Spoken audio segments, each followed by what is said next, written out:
everyone. Welcome to Let's Talk Tobago. I'm Amadara Mills. In this week's episode, we're here in the heart of the Republic Day celebrations taking place in the East, Roxborough to be exact. It's a day packed with activities, from the Republic Day parade to the thrilling regatta action, to the evening celebrations with a cultural show and fireworks. We're here to bring you a taste of it all. So get your favorite drink, sit back, relax. Let's Talk Tobago starts now. Whoa, welcome to paradise. You will feel so nice in Tobago. This party island, we vibe it strong like white rum, boy. Party sweet on the road. From your reach, you go low. It's bacchanal non-stop. This song go leave we and come back, boy. Party sweet on the road. From your reach, you go low. Come join the Onion Band. The Republic Day Parade started 4 years ago as a way to share our national celebrations with those in the east of the island. Members of our armed forces proudly marched from Lamy Road in Argyle all the way to the Sid Gray Sporting Complex in Roxborough.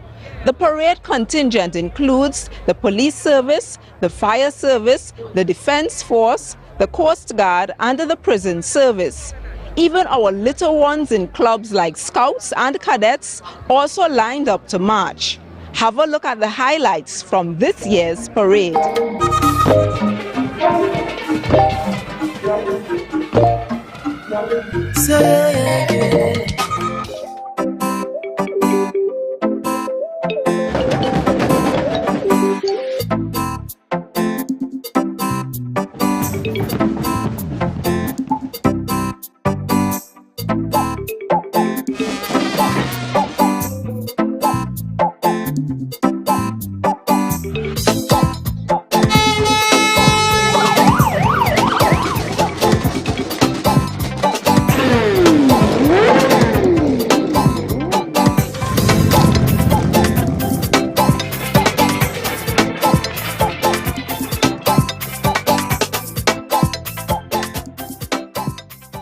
Another element of the day's celebrations is the Power Boats Regatta, a racing event for our sea sport lovers. In that spirit, let's power into that segment.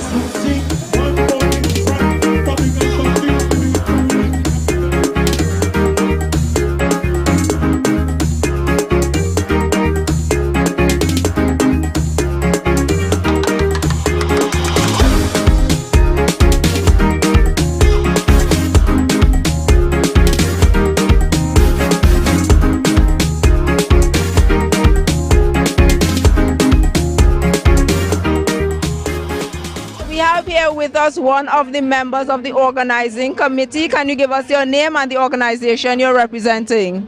My name is Arnold Lindo, and I represent the Tobago Association of Powerboating and Aquatic Sports. We try to bring the boat racing field back to Roxborough.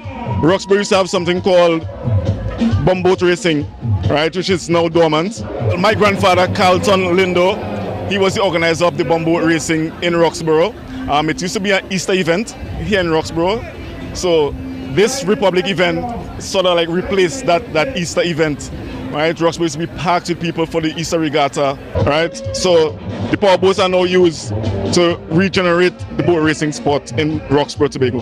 Now, is it very significant that you all have it on Republic Day, this regatta? Tell us the importance of having it on Republic Day. Okay, well, I think this event was brought to Roxborough by Mr. Hilton Sandy in his time, right? And after he demitted office, Roxborough felt that this event needed to continue, right? So the villagers formed the organization so that this event can continue. I wanted to ask you, as a citizen of Trinidad and Tobago, how do you feel that we are celebrating 46 years as a republic? Well, it's a great feeling, right, as a republic. Tobago on the whole, So much to do on Republic Day. We had the march past this morning, and then today now the boat show. Later on we'll have the cultural events. So Republic is really, a bright celebration in Roxborough. So we have here two gentlemen who would have participated in the races here at the regatta. So tell us, give us your names and where you're from, and the name of the boat. My name is Terry Serrett from Trinidad. We have the driver here who is Anthony Joseph. The boat is a 20-foot formula powered by a Yamaha outboard engine. It was a nice experience racing in this regatta. Now this is the first time for us up here in this regatta. It's a new experience and we're taking it however we get, Now I wanted to ask you, what has your experience been like as well? Well, my experience, I always had experience with boats, especially with speed and so on, so it wasn't nothing new to me. All right, now you were explaining, you said, as a team, you all have different roles in the boat. Explain that to us. One person throttles the boat, which gives the boat the speed that the boat goes at, and the next person steers the boat. Right, so we have a driver and we have a throttleman. One steers the boat and one accelerates or decelerates anyway. What did you all place in the races that you all participated in today? So far we ran 2 circuits. In the first circuit we came in second, and in the last circuit there we came in first. Right, there's one more race again, I believe, for the day, which is a sprint from there down to this side of the jetty. So we just trying to get the boat ready. Not much to do, the boat is well prepared. We use the boat a lot. So, and that's the thing, if you fail to prepare to fail. So I wanted to ask, how do you feel about the placing here today at the regatta? I feel not too bad, just confident with the other races coming up. Right. And how do you feel about, what you would have placed? Good. I mean, there's a lot of trial and error now. You have to pay in the time to get the boat to work how it is you want it to work, And the only way you do that is putting the boat into the water and running the boat. A lot of guys believe that they will just fix it on the land and it will be good. No, you need to put it and put it to the test. And that's something we do with our boat a lot. Every weekend we down the islands taking a little lime, but it's not also liming, it's also trying to see what will go wrong with the boat. Now, man-made stuff, things will go wrong, I understand, but once you prepare, I guess you'll be all right. So we're here with one of the boat racers. Can you give us your name and tell us the name of the boat that you raced? Well, my name is Roland Foa. I am the owner and the charterman powered by God 2. And what was it like on the water today, Mr. Roland? Well, the race was really enjoyable for me. The water was just right. A little chop, a little calm here and there, but it was perfect condition for racing. And what did you place in the race? Tell us the event that you would have participated in and what you placed. Well, the first race we did a 1 lap, came third, and the 2 lap I dropped out. All right. So tell us, Roland, how are you enjoying the Roxborough Regatta festivities up on this side of the island? Well, every year I look forward to coming Roxborough to race because it's one of the, I should say, more loving event on the island, right? And I just look forward for it every year and hoping to take part in it every year because I love racing. I wanted to find out, we're celebrating Republic Day today, how do you feel as a country, as a citizen of Trinidad and Tobago, being able to, reach, 46 years as a republic? Well, it's nice, right? At 46 years, republic, what I can say, it's just to enjoy it. Enjoy the best side. So I'm here with Dr. Faith B. Israel, the Deputy Chief Secretary. Congratulations. As well as the Secretary for Health, Wellness and Social Protection. Dr. B. Israel, how are you enjoying the day today? It's been a wonderful day. It started with the parade, then we went over to the award ceremony that the minister held, and now we are here at the Roxborough Regatta. I'm having a good time today. Can I ask you, you've been to all these events today, all these various activities, any of them your favorites? Oh gosh, why would you ask me that? Why would you ask? You know how to act. But this evening I look forward to the cultural show and I look forward to the fireworks and so forth this evening. But you know what? I really can't pick a favorite because I enjoyed every single one of them. They cater to a different crowd. They have, different spectators and so forth. And this is exactly what we need for Roxborough. Because I wanted to ask you that as well, the importance of bringing these kinds of national and patriotic celebrations to the east of the island. Certainly. Well, those of us from the east usually feel that we are a little neglected.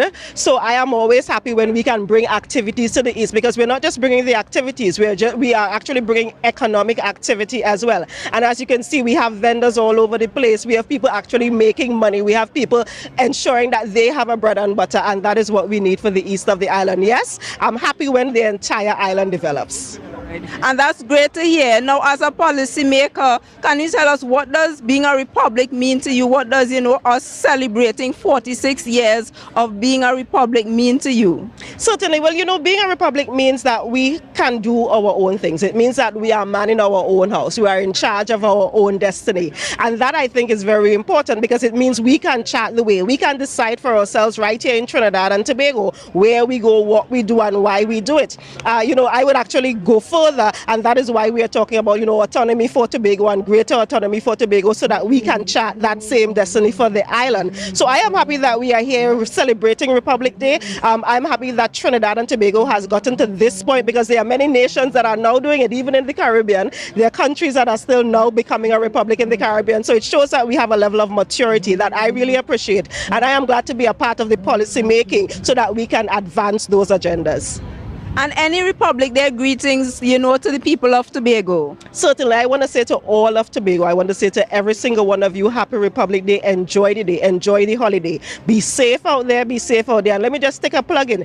My staff at the hospital in Roxborough, I just got a note that they have actually been doing a lot of work. So while everybody else is enjoying themselves, they are the ones picking up everybody who fainted, who fainted at the parade today. So I want to say to the Roxborough Health Facility, the staff members there, thank you all so much. To Thames, everyone, thank you all so much for the hard work that you all are putting in, while the rest of us are here enjoying ourselves. But to the Trinidad and Tobago, happy Republic Day. Enjoy the day, be safe, and again, come out this afternoon for the cultural show, because I'm excited about the fireworks. Well, thank you very much, Dr. Faith B. Israel. So there we have it, our Deputy Chief Secretary and Secretary for Health, Wellness and Social Protection, enjoying herself up here in Roxborough and proudly representing, the people of the east of Tobago. Thank you very much. Thank you.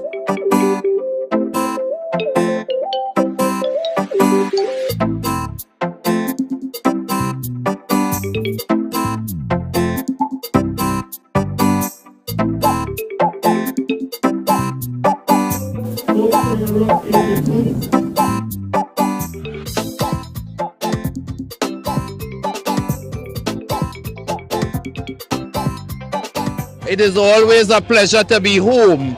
Roxborough is the village that birthed me, and therefore it's always exciting to see Republic Day bringing the entire Tobago converging on Roxborough and displaying our true sense of hospitality, our true sense of camaraderie, our true sense of uniqueness as a people of the community of Roxborough. And I am pleased thus far, looking this morning on the parade, there was a lot of new initiative in terms of us bringing horses for the first time. I'm very proud as the Assistant Commissioner responsible for the K9 unit to ensure that we got that in Tobago, in Roxborough for the first time. And of course, the powerboat race. Roxborough was known for powerboat racing. People like Mr. Carlton Lindo would have fought years in order to ensure that this sport stay alive in Roxborough. And therefore, I remember as a young boy what we used to call discovery. That was the day when we used to be this very spot. We had lots of sailboat race that we will come as young boys to look at Zeppelin and all these boats participate.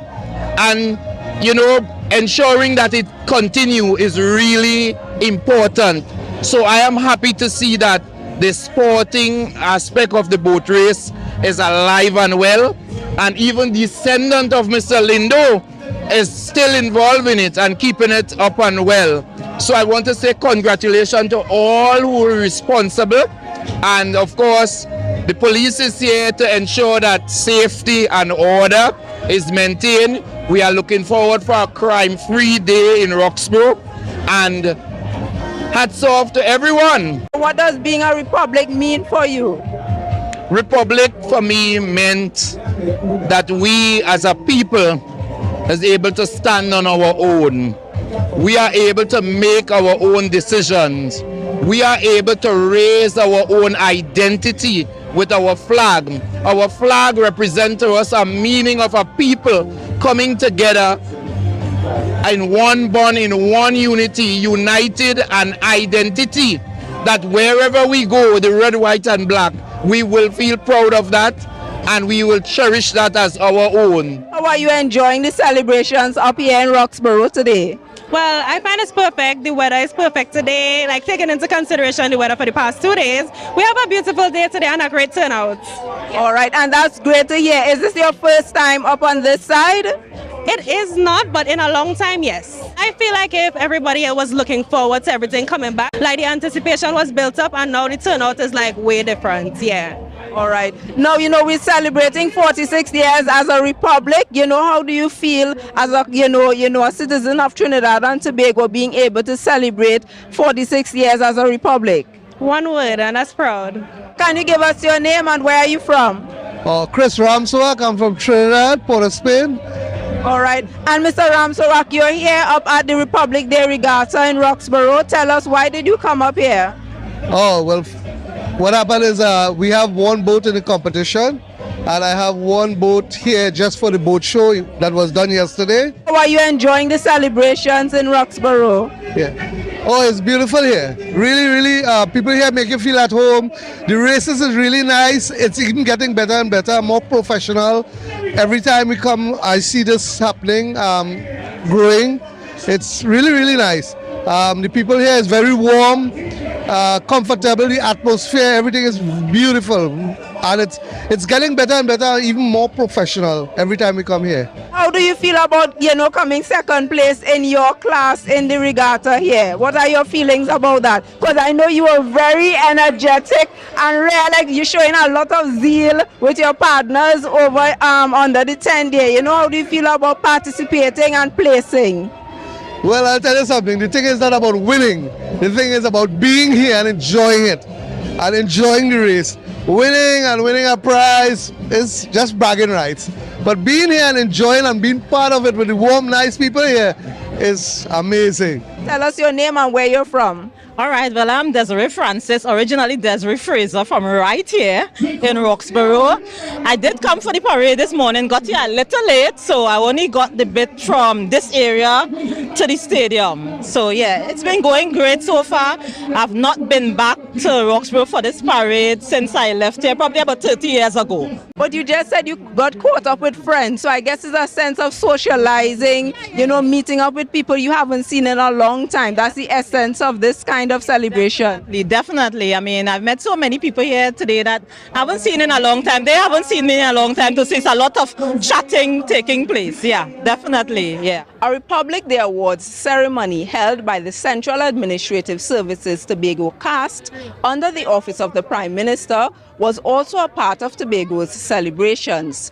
That too took place in this community. We head over to the Roxborough Secondary School to take in that event. In our third year, we introduced the award ceremony as a way of bringing goodwill and good gesture to Tobago East and recognizing some of the men and women in our community who would have served in some way. And as I often tell people about, I'm a Trinidadian, but I'm a proud Tobago girl. I want us to ensure that in Tobago, ensure that our young people understand how important it is for us always hold a nation up with pride.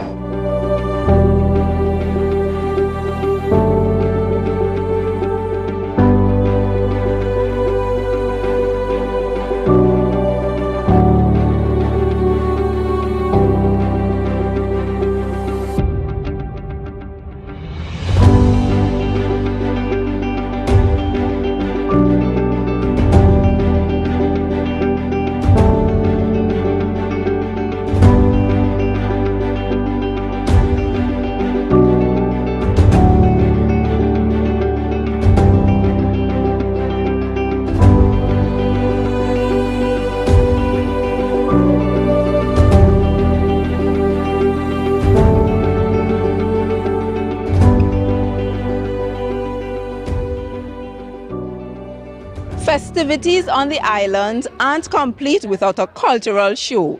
Themed Forging a Brighter Horizon, a Republic Story. The performances included calypso renditions, a steel pan showdown, and exciting dance routines. Take a look.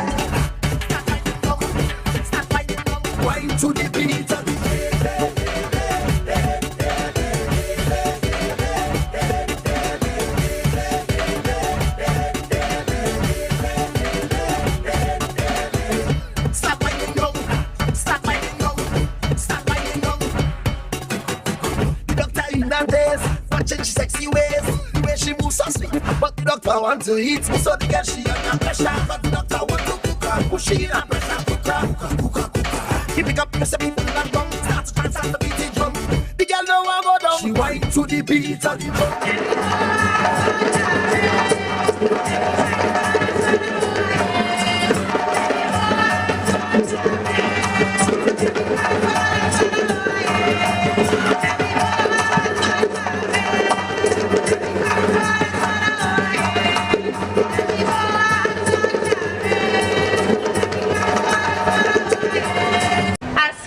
Good day to all sundry, family, friends and politicians and everybody out there. We the people at Roxborough and the Police Troopers PG-Fires are happy to have you here. Republic Day is always a special occasion for the business community and all our way because we get with own parade and with fireworks and we get to celebrate with everybody. So eat, don't drink too much, be merry and have a ball. As we say to you, happy 46th Republic Day to one and all. Beat your drum, Mr. Drummer.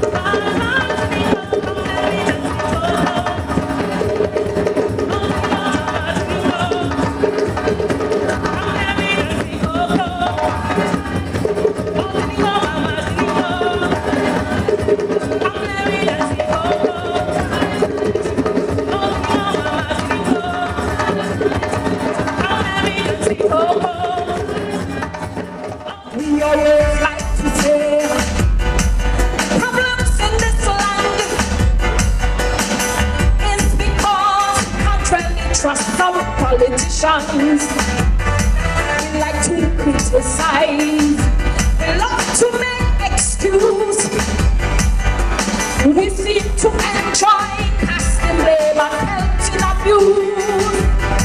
But when the government come, the government go. It's one thing I really want you to know. We the people are the heart and soul of this land, and this we have to solve this situation. The bottom line is that we, you and me, got to summon all our resolve and try to and nail, save this land that we love. Cause problems will come and problems will go. Experts will say how to get them solved. It's we have to fight to save this land that we love.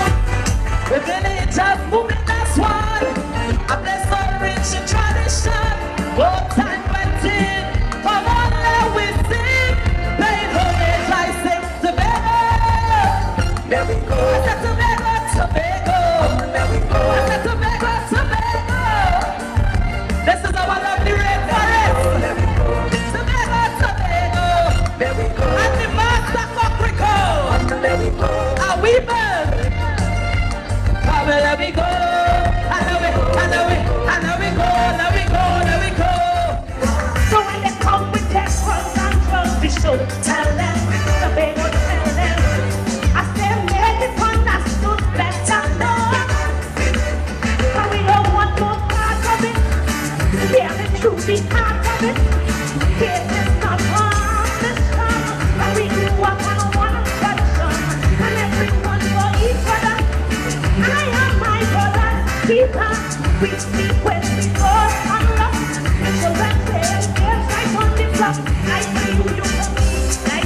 it go, so don't change the tempo.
Stink and dirty. I was born in a village. I learned my upbringing, where all was forgiving. So I'm in tune with my spirit. I was born as a warrior. My father was a sick fighter. So why is not no pushover? Now we're fighting back. They come out of bus med. Give those the belting like they want a bus med. No matter what they do, me I do bound for them. They know like they want to come from it. So tell them come from it. Girl, me say come back, come on and do. Tomorrow is me wedding day. Girl, me say come back, come on and do. Tomorrow is me wedding day. Girl, me say come back, come on and do. Tomorrow is me wedding day. Girl, me say come back, come on and do. Tomorrow is me wedding day. Girl, me say come back, come on and do. So don't know that this is something new, so yeah. And for all its words, something is coming. Because you don't inside the station, you could hear a song and not be the morning. Yeah, voice is morning. This is the land of island music. We don't get it better. I tell you, you carry full self. If we make still drum, when they always start to beat it, it's to go.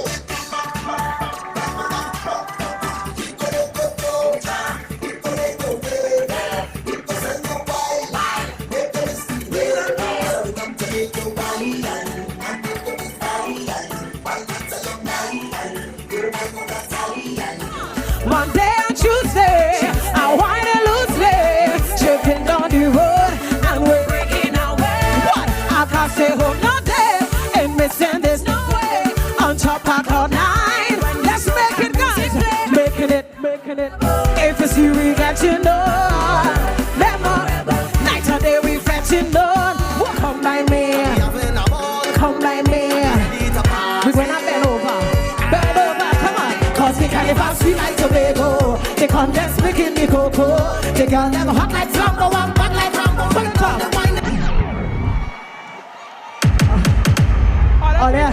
I think I could not go alone. No other place, eh? Come, let me go down the road. So watch me, just watch me now. So watch me, just watch me now. I beg your fly, train, beg or fly. Cut all the strings, free your wings and just like the dove. Come, let me rise above. I said fly, train, beg or fly. We crash and we fall in spite of it all. Just exude your love. Come, let me rise above.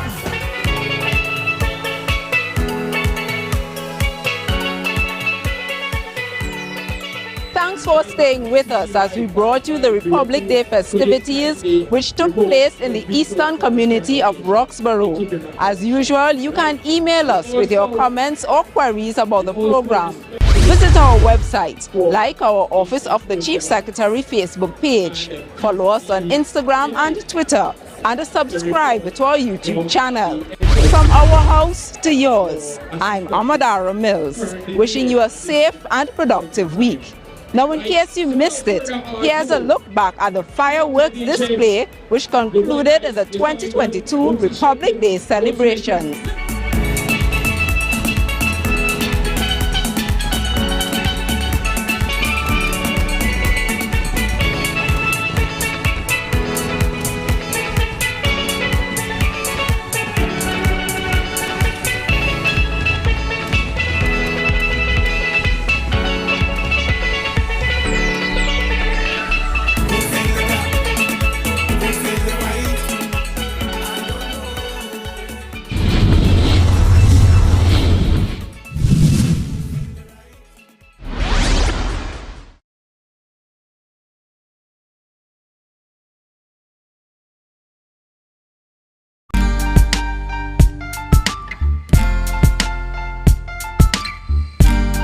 Put a smile on your face when you're moving from place to place. Good morning, good morning, morning, good morning, morning.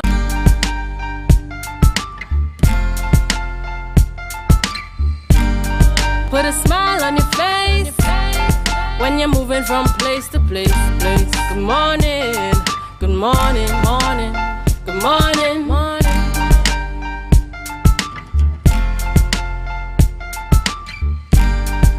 Good morning, viewers. It is 7 a.m. and welcome to the Tobago Updates morning show, coming to you here live from the Port Mall in Scarborough. As we continue to give God thanks for life, I am Julian Skeet. And I am Rhea Richardson George, and this is the day that the Lord has made, and we will rejoice and be glad in it. Good morning to Tobago, good morning Trinidad. Those of you in the Caribbean and those of you viewing us on the live, good morning, good morning. Julian Skeet, it's Thursday, it's one day after a yellow level alert. I know. And we are alive to tell the tale. Very important at that, very important at that, you know, with everything happening out there, in terms of the, you know, the areas that are flooded and so, based on the heavy rainfall, it's really important for us to be as cautious as we can be under these circumstances, and important to report you know, the concerns and so to TEMA. We have seen there would have been a press briefing by the Chief Secretary and a number of the agencies represented, Infrastructure Division, TEMA, the TRHA, the police, you know, and a number of the entities that come together in terms of emergency briefings of this nature. And I couldn't help it when I heard the Chief Secretary say at a point that, you know, all he has mandated, all his area representatives, you know, I know you all have families and so as well, but this is the time that I need all area representatives to be out in the community.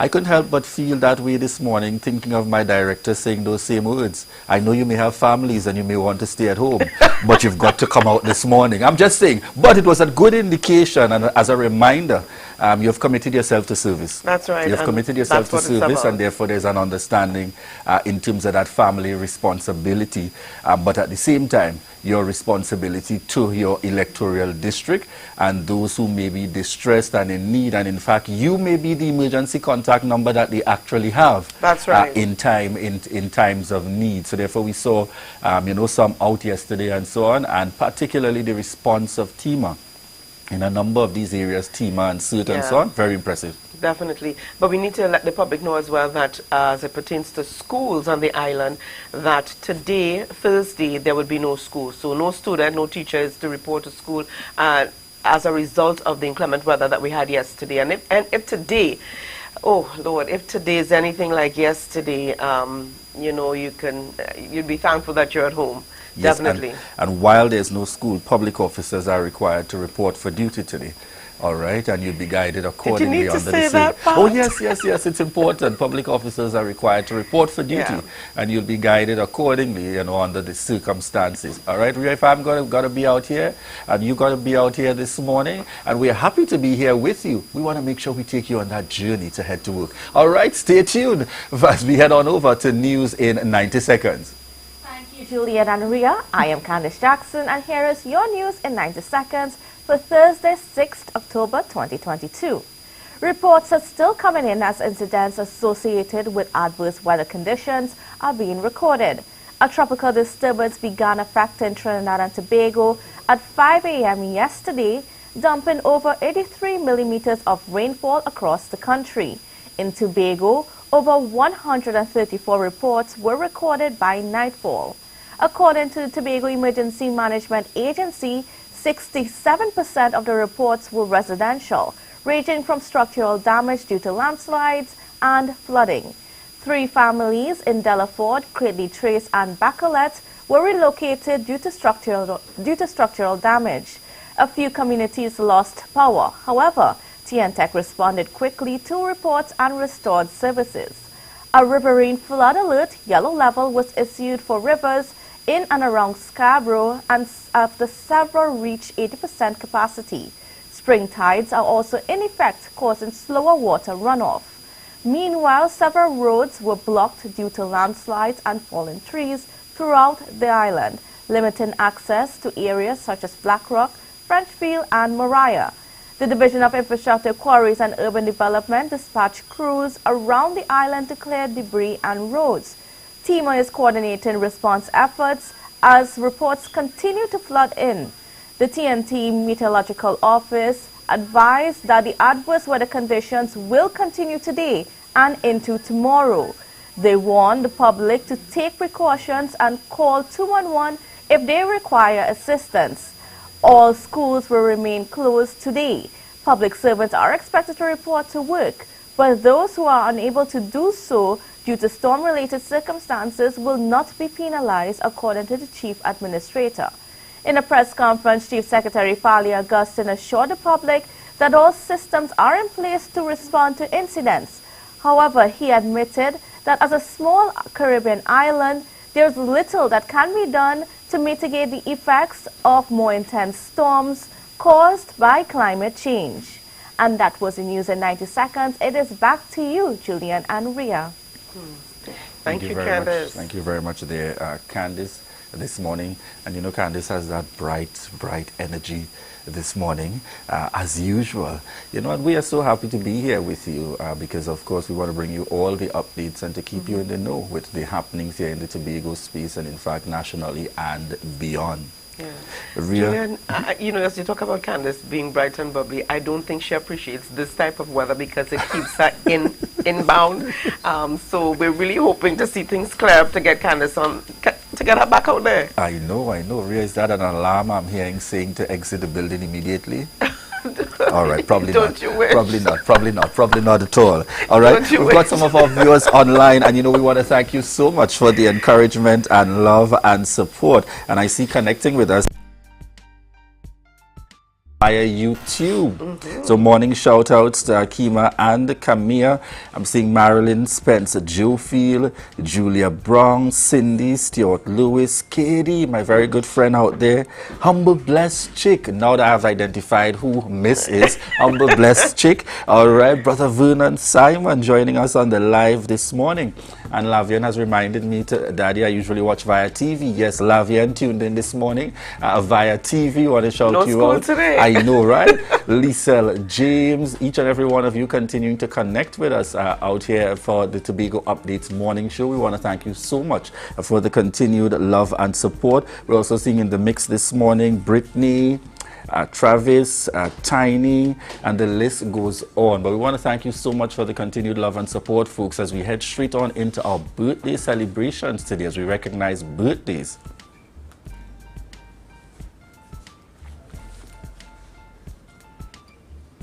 All right, and this is my good friend out there, Nikosi Phillips, celebrating her birthday today. I spoke to Nikosi yesterday, said, send me your best pic. Nikosi said, not a problem, Ria, I'm going to send you one. I said, just ensure that it's TV worthy. You know, Nikosi, you've got to say, ensure that it's TV worthy. So, Nikosi, love going out to you this morning. Have a really great day from the Tobago Updates family. Birthday blessings going out to Nikosi Phillips. And I can't help but my mind just ran back to that exclusive interview where Ria got the view. Let's not go back morning there. shout out to Nikosi Phillips. All right. All right, and this is Fritz Taylor. Now, Fritz and I mean, we've been friends here in Tobago, but we connected again in Brooklyn quite recently. He made his way over, hugs and stuff. Fritz, have a really great day. Love you from the Tobago Updates family.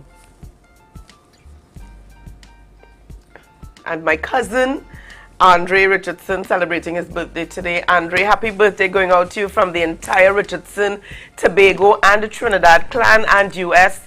Love you, love you, love you. All right, we got on the lineup. This is my aunt celebrating, Auntie Gwyneth O'Connor out there in the US. Want to wish you a happy birthday. The celebration was actually yesterday, and I know, you know, she's continuing to give God thanks for life and certainly enjoying her celebration. Wishing you a happy birthday coming from the entire family. All right, we're also sending out birthday shout-outs. Keston Williams. And this is coming from the entire Simon family, sending shout-outs to Keston Williams. Wishing you a happy birthday, also from the Tobago Updates family. One of my other cousins here, Julian, Leanne Richardson, celebrating her birthday. Leanne and I have never met, but we're all over social media. So happy birthday and love going out to you this morning, Leanne. Right, happy birthday, Leanne. And on screen again, another one of my family members, cousins connecting here, Shaquan Allen. It's your day. All right, and I want to wish you a happy birthday and God's continued blessings coming from mom, dad, all your sisters, brothers, and the entire family. Wishing you an enjoyable birthday celebration. Happy birthday, Shaquan Allen. And this is Auntie Marilyn Simon. All right, Auntie Marilyn Simon, wishing you a happy birthday and coming from Laverne, Vernrace, Brother Simon, your husband Trevor, the children, everybody wishing you a happy birthday. Some know her as teacher and miss, all right? Within the family, she's Auntie Marilyn Simon, and we want to wish you a happy birthday and God's continued blessings. All right, now Julian, on the live I see here, Aquamarina is asking for the authorities to please send out workers to clean at the catch pits. It has been blocked for months. Water keeps damaging the roads, or water keeps damaging the roads. Major water flowing onto the roads. All right, and even in the Argyle area yesterday, I had a call from one of the residents to call somebody, call the radio, call the TV, call TIMA, call somebody to help us. They were unable to leave their homes in Argyle yesterday. All right, and I want to say to the folks in Delaford where that house was damaged, these are my neighbors, you know, I appreciate, I understand that the Chief Augustine called David Thomas, even though David is retired, but still available to help, to support, to do whatever That's it the takes. nature of the man. That's right. You can't take it out of him. You can take the man out of the fire services, but you can't take the fire services out of the man. All right. So he was there on spot yesterday, even as things were happening. Villagers came around, but of course we weren't able to do anything, and we had to leave it for the experts, TIMA and fire services to do. The house would be in need of repairs. So you know, whatever assistance the public and the authorities can give to the family would be appreciated. All right, and in true Nikosi Phillips spirit, on with us and indicating thank you, Ria and Julian, and also sending happy birthday shout outs to all who are celebrating their birthdays today. And remember, the greatest gift of all is life. Happy birthday to all, coming from Nikosi Phillips, sending a shout out there this morning.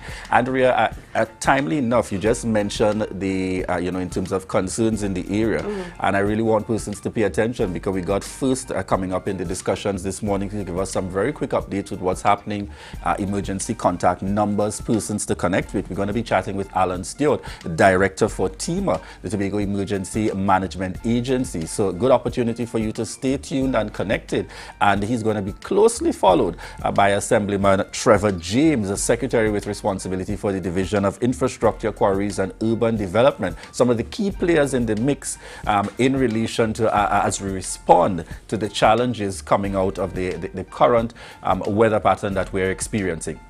All right. Julian, very quickly here on the note of birthdays, we had a birthday yesterday that warranted some shouts and major celebrations, and I'm sorry that today we don't even have a picture to recognize this individual, because celebrating her birthday yesterday, boy, was Dr. Mac. Dr. Yes. Eastland Mackenzie, who celebrated her birthday. Dr. Mac, I would happily sing for you, but I don't have one of those voices that you'd even want to pay to hear. All right, so we just just say happy birthday going out to you and love this morning from the Tobago Updates family. Yes, birthday shout outs going out to Dr. Eastland Mackenzie. You know, again, I know her through church with the lineup of Auntie Annette and Dr. Mac, and they really continue to make that contribution. And for me, it's about knowing them outside of that professional side and still very much focused, very much engaged, ensuring that they support particularly young persons with their drive and their commitment for moving forward. And you know, she's also a stickler in terms of education and punctuality, and I'm just remembering all the lessons there, Dr. Mac. I know you'll be proud. All right, want to wish you a happy birthday as well, Dr. Eastland Mackenzie, out there continuing to celebrate and give God thanks as you continue to celebrate life. All right, and we think the concerns continue to come in, folks, but have no fear. We want to treat with that as we head on in to the upcoming interview with Alan Stewart, the director for TEMA. All right, we want to thank each and every one of you, those connecting with us via TV, those connecting via radio, listening in as you head on out. Yes, again, if you just joined us, as Ria would have announced a little bit earlier, there's no school today, so students are at home today. However, public officers are required to head on out to work. Let's see what's happening in our various workspaces and places, and the relevant supervisors and heads will make the necessary decisions and determinations based on the circumstances at the workspace. All right, viewers, so we want to thank you so much, those of you continuing to connect with us. This is your opportunity to share the live, share the live, share the live.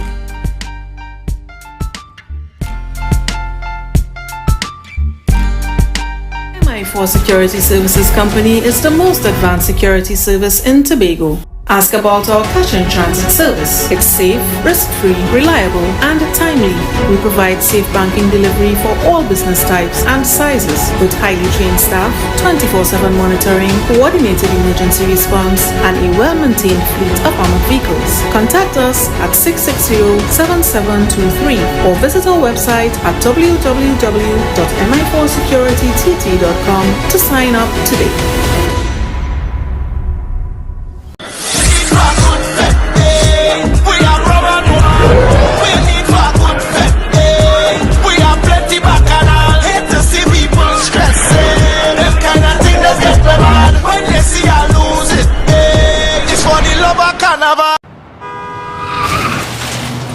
Everybody only worrying. Never ever worry. Don't mind how things looking hard. I tell them never ever worry. If your nice car get damaged bad, I tell them never ever worry. What I'm saying is true. So just consider Tatil is always right here for you. I tell them never ever worry. Don't mind if life make you sad. I tell them never ever worry. If your house gets flooded out real bad, I tell them never ever worry. What I'm saying is true. So just consider Tatil is always right here for you. I tell them never ever worry. If sickness catch you off guard, I tell them never ever worry. If times fall on you real hard, I tell them never ever worry. What I'm saying is true. So just consider Tatil will always be here for you. Never worry about a thing. Tatil, where people are people. You know what I mean. Mamai Lakai Home Services. We specialize in cleaning of carpets and rugs, mattresses, living room and dining room sets, vehicle detailing, cleaning and sanitizing of homes and commercial spaces. We also do landscaping and tree cutting, pressure and power washing, floor care, fumigating and air purifying. You can also call us for professional painting services, babysitting and adult sitting. Call us now 333-4430 at Mamai Lakai Home Services. We take cleaning to another level.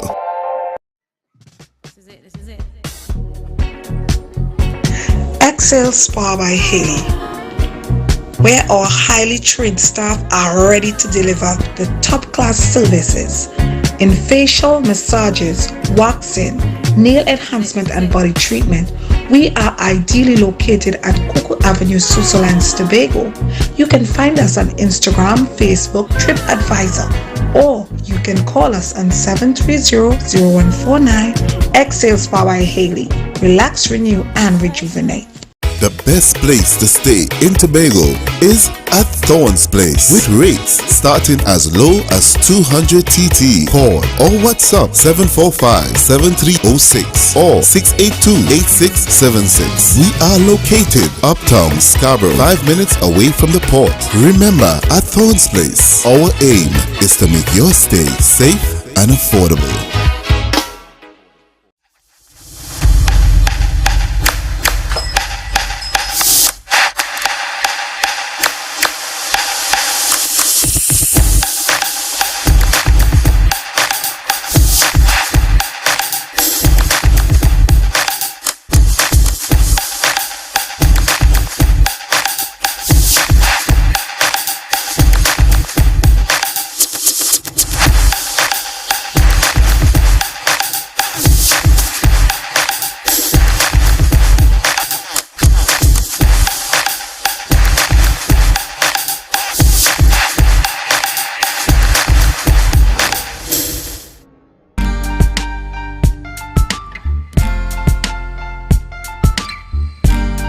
Put a smile on your face when you're moving from place to place. Good morning, good morning, morning, good morning, morning.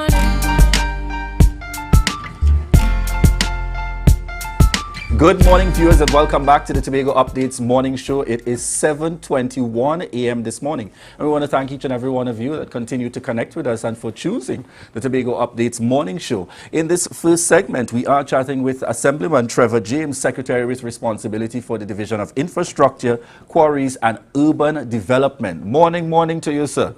Pleasant good morning, Julian. It's always a pleasure to be here. And I know we had one focus for this morning when the booking was made, but we had to start firstly with the happenings coming out of yesterday, in particular, giving us an update in relation to where we at. We know there would have been, highlights coming out of the press briefing yesterday.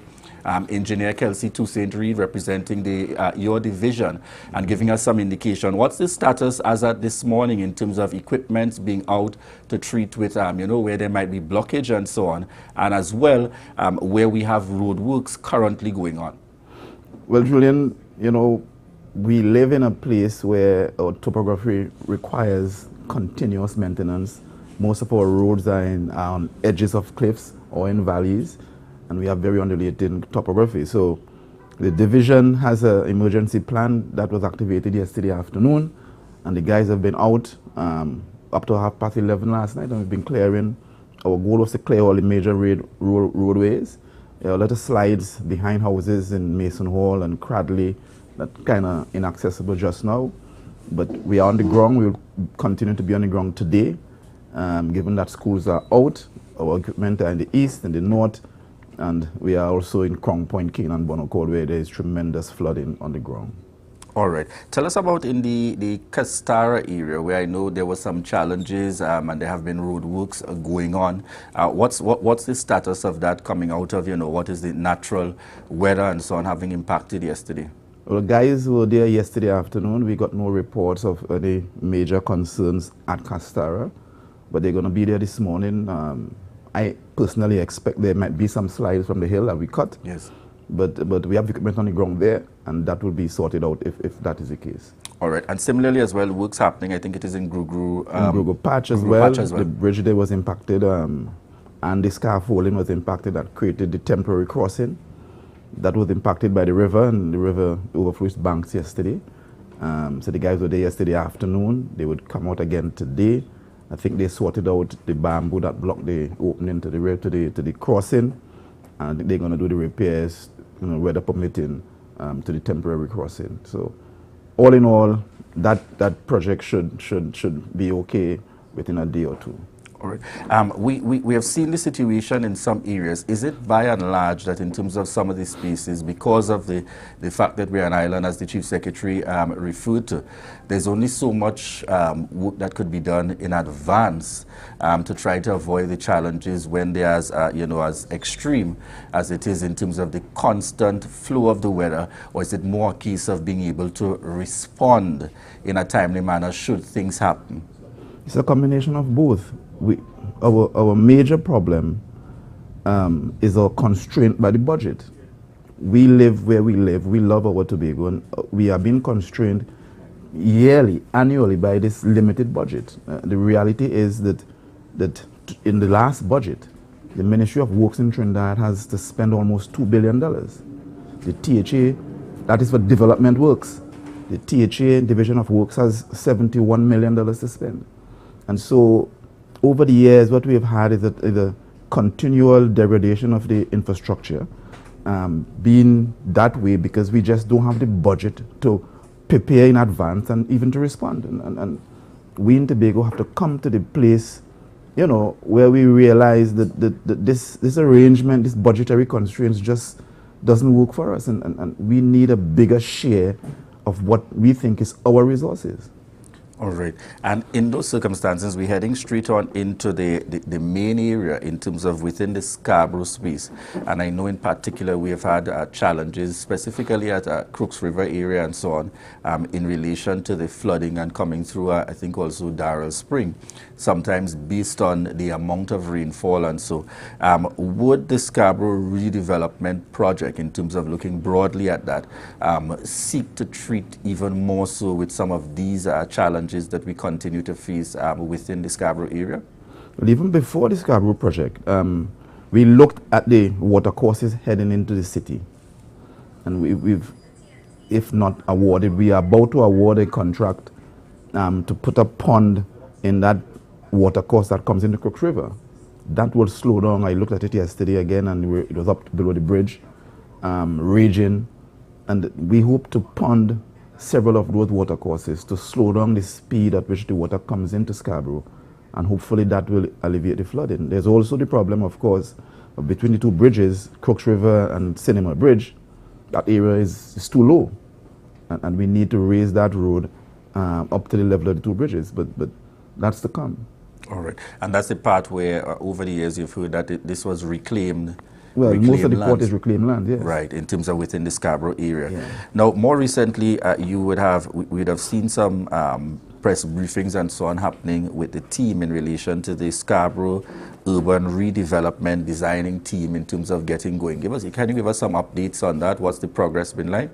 Well, it took a while for the contract to be signed, but I think we're on the way now. The design team is in Tobago, the full team.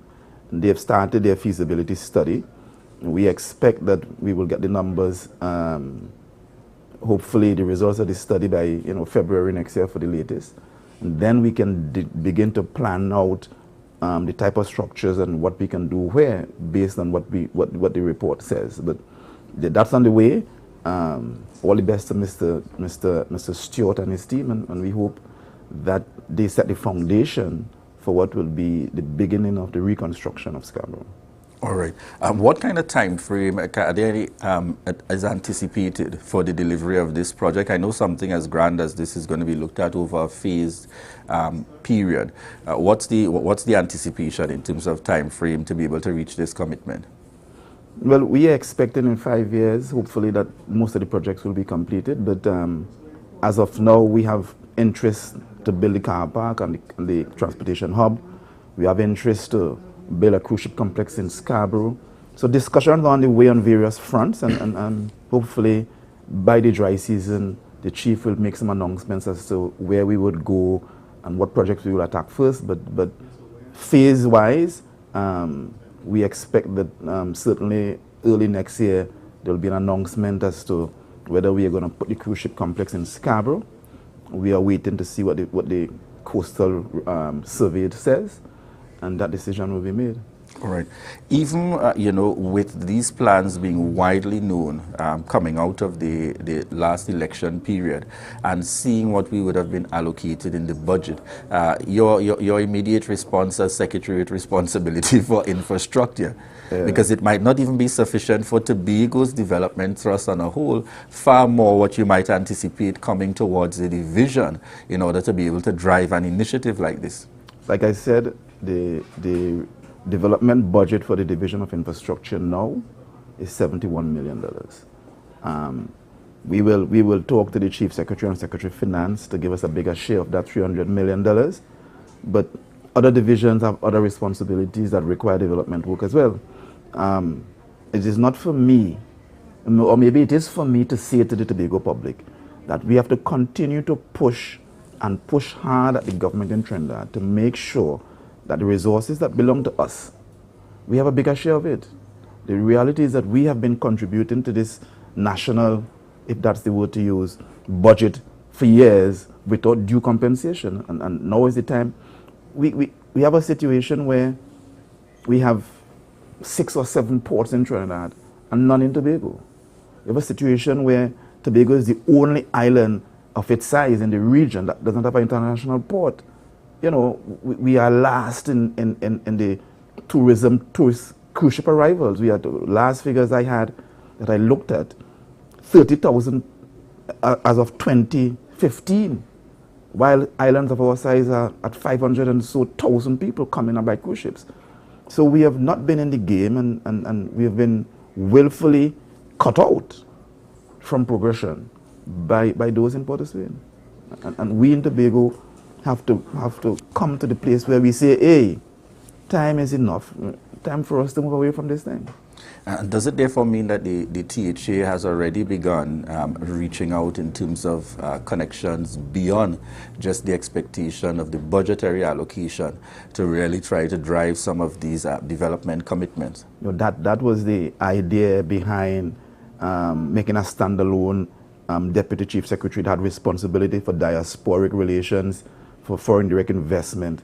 That was the idea, that we would seek funding outside of the government, that we would find ways to get around this constraint of $300 million external borrowing pre-approved by the Ministry of Finance. That was the idea behind that, and I'm sure when the chief reorganizes the portfolios, that would continue, because without direct foreign investment in Tobago, we will not be able to move forward. All right. We want to also get some updates. We know that there would have been commitments in relation to road works, and particularly looking at new roads, or in some instances existing but did not necessarily follow through, particularly on the Crown Point side, in relation to seeking to get some road work started, reference regarding the Tobago Carnival. What's the progress with those that would have been mentioned by the Chief Secretary just about a few weeks ago? Some of the letters of award have gone out. We're hoping, weather permitting, of course, that works will start this week, if not by Monday. But we are trying to build out infrastructure in Tobago. The carnival, by our projections, we expect major traffic, large numbers of persons on Milford Road between Canaan and Crown Point. And we needed to have outlets for cases of emergency and just for general ease of traffic movement. And so that was the intent. That is the intent. And while it's a difficult task for the division, we've taken on the responsibility, and you know, we will do our best to make sure that the people of Tobago are satisfied with us, and that the mandates given to us by the chief, that we can meet it. And these roads are intended, just remind us again, in terms of the one that's connecting in the vicinity of that Pigeon Point? We are hoping to do 2 roads parallel to Milford Road, one on each side. So it is to extend the Storby Local Road all the way up to Cove. Right. So you can now go through Cove, straight down that road, and straight down to Crown Point. We are also hoping to extend Feeder Road into the Mount Pleasant development and connecting Milford Court to that as well. Right. So we have access out of Milford Court, out into Feeder Road, into Golden Grove Road, and from Mount Pleasant development straight up to Feeder Road, which is outside of Milford Road. So if there's a trauma on Milford Road during Carnival or any period generally, persons can get to the hospital. We're hoping as well to do a bypass through Lamy, past the hospital, over Station Hill, down to Roxborough. Right. That as well, because of the intended traffic and celebrations of Carnival along Roxborough Main Road. If there's a trauma there, we want persons to have access to the hospital in the case of a real emergency. So those are the roads that we envisioned and we decided to undertake. All right. What is your general feel as secretary, having been there now for just almost a year, in relation to activating the division? You know, there has been the feeling over time that, all right, Works was only responding to things in this circumstance. You came in with a commitment that the idea is to drive and to reach out for this development trust first and foremost. One of the activities being, you know, Show Me a Road and so on, getting teams out there as quickly as possible to be able to respond, then obviously recognizing that by the time the public started responding is obviously a lot in terms of getting the teams responding. What has been the response of the team and staff in terms of being able to reach out constantly? And now adding more on plenty, we have weather conditions that force some of the same you know, technical staff and so in terms of the works to be done. Julian, you're trying to preempt my presentation for Monday.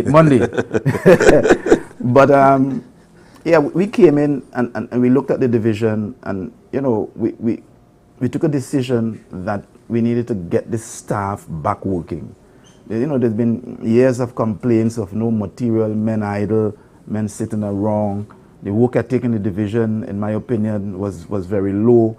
And we took a decision to say, let's rely on our staff, let's rely on our workers, and let's see how we can move forward. Critical to that is trying to projectize the division.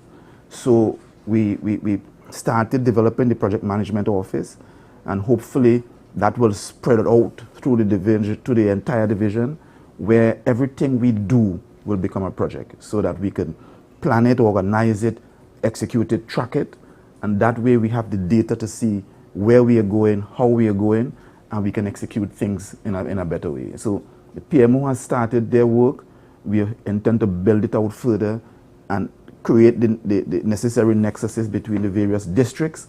All we are asking is that our workers buy into the philosophy, work with the new administration, come to terms with the changes that we are trying to implement, and give us a fair chance. You know, there are pockets of resistance, you know, change in administration, change in political affiliations and parties and so on. But at the end of the day, this is our Tobago. End of the day, if we don't build this thing, nobody will build it for us. So I'm just asking the staff generally, daily paid, monthly paid staff, buy into the philosophy, come to work early, give your best effort, because it's only through that we can build the Tobago that we want. Nobody is going to come from Trinidad to help us to build it. We have to build this thing ourselves. And we need every hand on deck, giving 110% every day if we are to move Tobago from where it is to the place that we want to go, where the chief says, the best little island on the planet. All right. And we've got a comment coming in, an area for you to give us an update on, speaking about the Mount Mary Road. We know that's an age-old challenge with the movement that has happened there over the years. And I know on the last occasion you indicated there would have been a tender out seeking to get, I almost get the impression like people are fearful to take on that job. Well, again, it's part of the budgetary constraint challenge that we've had. The problem has been there, it's not now. And the previous administration probably didn't undertake it because of budgetary constraints as well. We've looked at it, we've awarded that contract actually. Right. And if I'm not mistaken, the geotechnical studies will be done soon, and we'll get a better understanding of what's happening on the ground and what exactly is the solution that we should have. And that would start, and that will be done by a Tobago engineering firm, I believe. So we are doing our best. It's an area that is of concern to us because, you know, there's a major asset there that one of our entrepreneurs has built. Yes. That's under threat. And it's something that we looked at and we said, listen, we have to give this priority. And that contract was awarded last week. And so we expect mobilizations and all that being paid, that contract will be started next week. All right. And before we wrap, just to talk a little bit very quickly about the situation, Scarborough Codler Hall. I know that there would have been a mandate yesterday by the Chief Secretary for all area representatives to get out into their communities. What's the situation and the general status within your area? Any major concerns?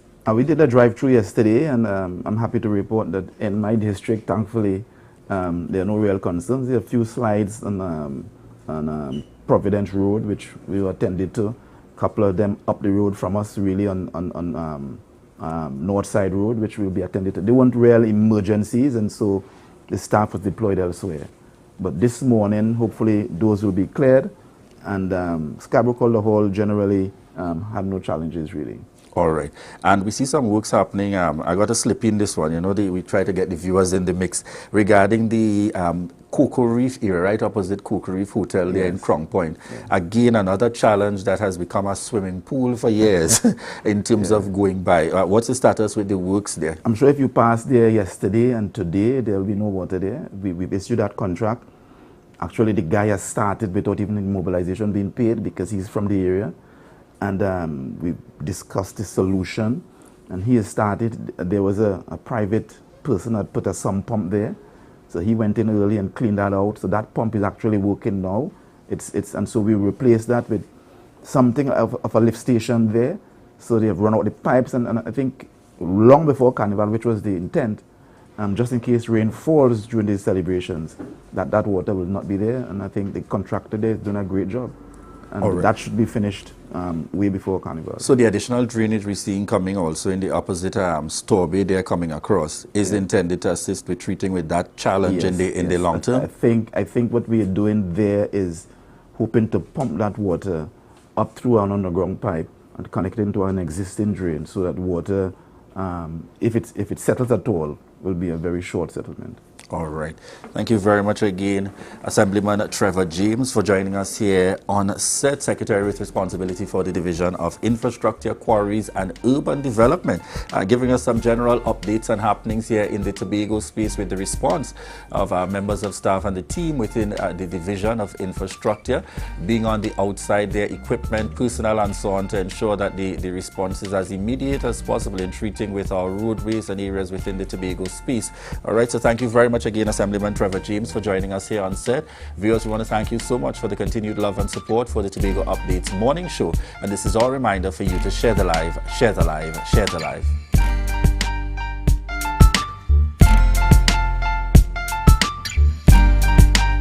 It's a different type of thing down there. And we party till we drop down there. With a lot of pretty girls down there. Down in Tobago. You can now get whatever you need whenever you need it anywhere in Tobago with Tobago. Your meals, medication, groceries and shopping all delivered directly to you. No more hassle, no more stress. Get the Tobago app today on Google Play or Apple App Store. That's TAPPOGO and let us deliver to you. Check our website at www.tapogo.app or call the experts at 494-TOGO and 484-4746. Tobago. Relax. We will get it to you. Tobago's at your service. Tobago Glass Supplies has been a leading name for over 37 years in the glass and aluminum market in Tobago. We provide an extensive range of high-quality, innovative aluminum and glass products for commercial and residential use. Competitive prices with superior and professional services by committed employees who are guided by rigid quality standards. Tobago Glass Supplies specializes in the manufacture and installation of glass and aluminum products that are essential to today's homeowners and the business environment. We are engaged in marketing, sales, and installation of a variety of products. These ranges from windows and doors to necessities such as mirrors for homes and vehicles, designed and manufactured in-house or imported.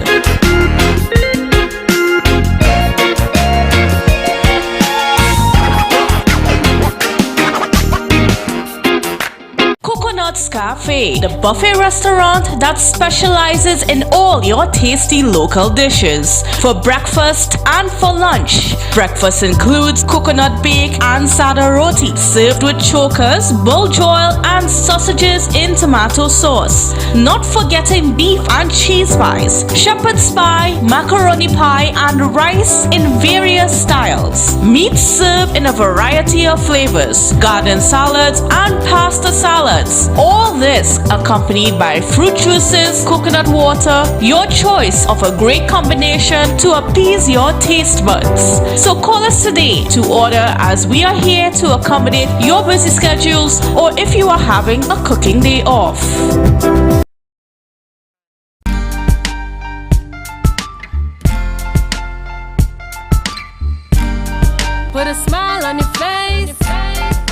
you're moving from place to place. Good morning, good morning, morning, good morning. Good morning again, viewers, and welcome back to the Tobago Updates Morning Show. We are chatting this morning with Mariska Thomas. She's a conflict resolution coach, and this morning our focus is on domestic violence and the workplace. Mariska, good morning and welcome. Good morning, Ria. Thanks Always for having nice, me. always nice to chat with you. Now, you know, we've spoken about several issues as it pertains to the workplace, but this morning the focus is on domestic violence and the workplace. And what are we talking about exactly? Are we talking about persons who are in relationships within the workspace? Is it just anybody? What are we talking? We're talking about staff who are in domestic violence situations at home, and they leave their home and they come to work. And exhibit attitudes and behaviors that are synonymous with domestic violence, such as continuously coming late. Some may want to work late more often, which may be a sign of their reluctance to go home. Some people, they may be private, extremely private with their information. Yes, you don't have to share all your business with your co-workers, but some people, they hold their information at their chest. Some, it may be as a result of embarrassment. So some may even have the illusion of a perfect marriage, a perfect situation, and if persons know, it's gonna break up the illusion that they have. So we're talking about beyond this, the visible signs and symptoms of the visible signs of domestic violence. We're moving beyond the black and blue or the bruised eye or the bruised arm. Yes. We're moving beyond that. Yes, and we're focusing on how supervisors, bosses, managers can help these individuals who may not outwardly ask for help. All right, so tell us, I mean, from your experience and your expertise here, is it common? Is it common? I mean, I know during the pandemic, domestic violence cases had increased. I mean, we've heard from the police service some of the reports. It had increased. Now that we're somewhat out of that zone, has it gone down? Has there been a decrease, or is it still the same? Has there been an increase? Currently, I'm not completely sure, but what I do know is that the increase you speak of has been dramatic, because from 2018 to 2020, the figure was about 2,000 something, and from 2020 to 2022, the figure rose to 6,000. That's how great of an increase it was. And what in your opinion, and this is your expert opinion here, what could have accounted for that dramatic increase? Well, you know, generally persons in a household, right? Now, we don't know what goes on in everyone's household, but during the pandemic, persons were forced to be in close quarters, having to stay home most of the time, right? And only essential persons would work, that kind of thing. So if you had a general situation of getting up in the morning, leaving, going to work, the other person had their free time, so both persons were separate. During the pandemic, you were forced to stay within the same space. Now, in some cases, you were able to learn the other persons, learn what you like, what you don't like. Some of it might have been a traumatic experience. Some people may have enjoyed it, right? But for the persons who were not on the more positive end, some persons were already in domestic violence situations. And when you put them in a situation where they have to stay, the tendency for the violence to increase is there. Wow, this is interesting. And what can, I mean, as a colleague, what can I do if I suspect another colleague is in a domestic violence situation? I know in years gone by, persons, you know, even in the Caribbean, we would have all gotten involved and said, girl, stay, don't go. That's your husband. You think of your family. This is the kind of advice that we would have given in times past, but things have changed. Things have since changed. So what should we say and not say? Right. Well, as you said, it can be a little ticklish because everybody wants to help. Or do we say nothing at all? No. If we suspect someone, if that person is our friend, let them know that there are services available. Even if the person says, no, I don't want the help, leave me, that kind of thing, it may be because the person fears other persons knowing about their situation. What you can do is to just have the conversation, let them know that if they need assistance, assistance is there.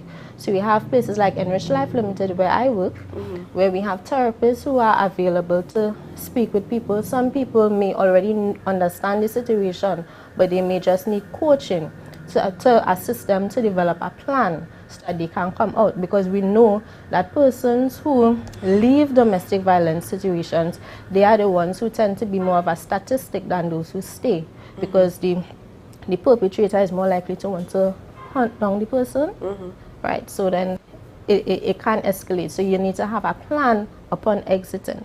All right. Yeah? Don't just pack up one day and, Don't just and pack leave. up and leave. You need to have a plan. But we've seen as well here, Mariska, that there are persons who would have had a plan, persons who would have reported cases to the police. We've seen case upon case upon case of murder, suicide. We've seen, I mean, how much of a plan, in terms of time frame do you need to have? Is it a 1 week plan? Is it a month, 3 months? I would say each situation is different. And sometimes, despite the amount of planning that you have, you can never tell what the exact outcome is going to be, because every person is different, every situation is different. So as much as possible, if you can have a concrete as possible plan, go with it. Make sure there are persons who know what is happening. So if something has to change, there are persons who can say, okay, come here, don't do this, do that instead. Things like that. All right. In terms of the roles and responsibilities of employers, supervisors, directors, what should they do? How should they treat with a case? Should the employee come to them? If they notice, should they approach the employee? Should they alert staff? Should it be everybody in the office's business? Most definitely not. In our culture, we do not need to have everybody knowing someone's business. The employer should approach the staff, let them have a little conversation. If the staff is reluctant to tell them exactly what is happening, at least let them know the resources available. Right? So you can call the gender-based violence unit, you can call women of substance. These are places that assist individuals going through violence. Yeah?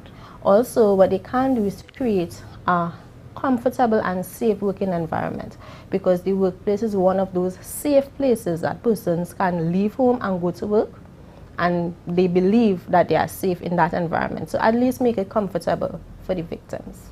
All right. And in terms of security, even at some of these workplaces, should employers provide that level of security for the employees, particularly if there's a case of domestic violence suspected? It would be recommended, but I understand some places may not be able to put the direct facilities into action.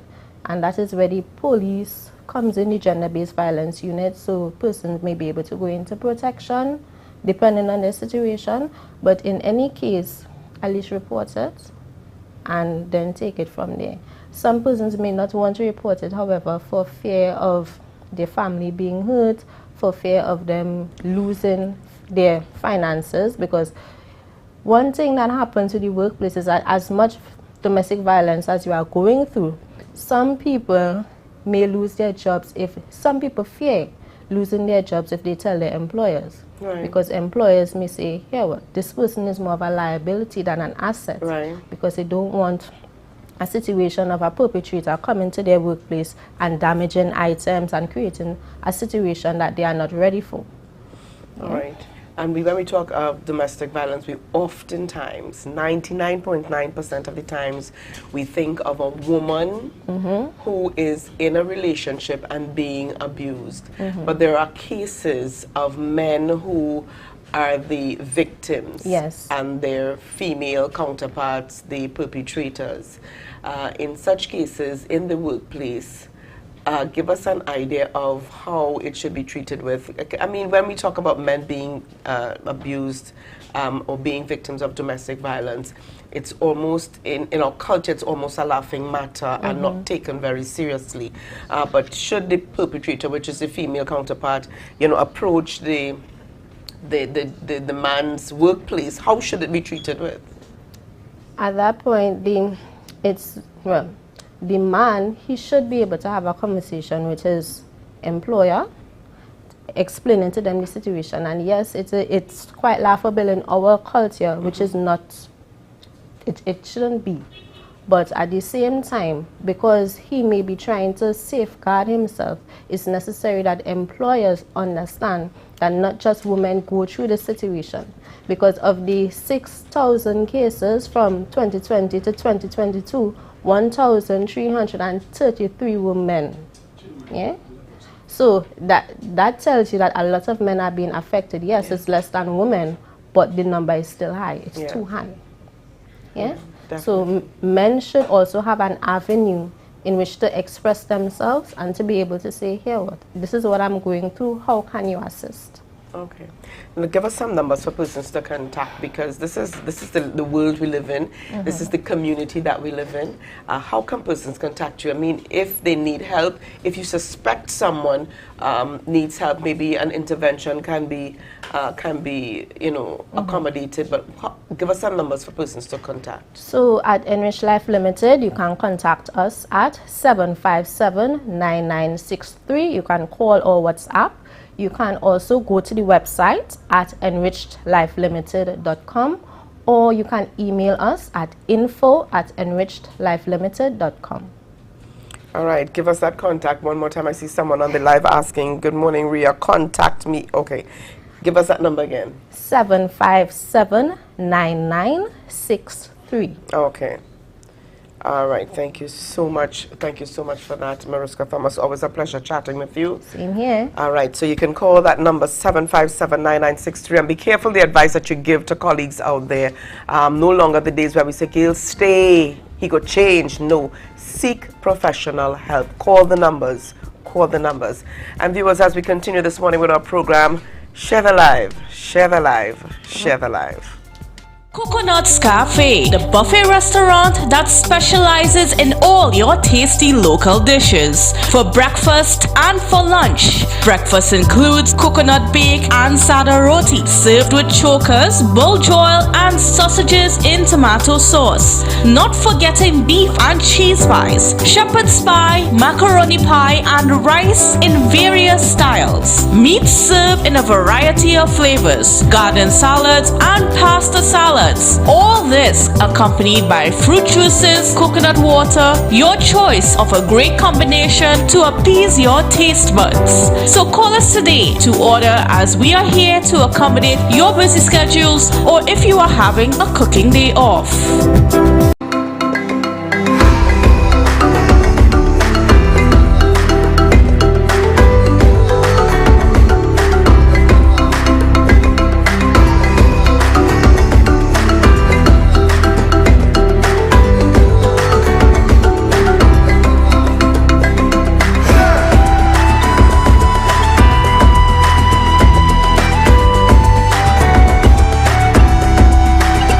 Advertise with Tobago updates. Call 284-6597. If you have a small or large business, we can get your information in front of the masses. Reach our rapidly growing viewership on Facebook and YouTube. Promote your brand in Trinidad and the Caribbean through M&E TV Now and Gayel. Yes, we can build unique ads for your business. Call now 284-6597 and advertise with us. Our national borders, our first step to security, but a possible access point for guns, drugs, crime. If it does not look right, do the right thing. Call Crime Stoppers anonymously. 800-8477. Report possible border crime. If you see or know about a crime, report a crime safely and anonymously. Call 800-TIPS. Help stop crime. You can play your part safely and anonymously. Report a crime. Earn a reward. Call 800-TIPS. Help stop crime. Be a hero. Champion. Fearless citizen. Be a crime stopper safely and anonymously. Call 800-TIPS. Help stop crime.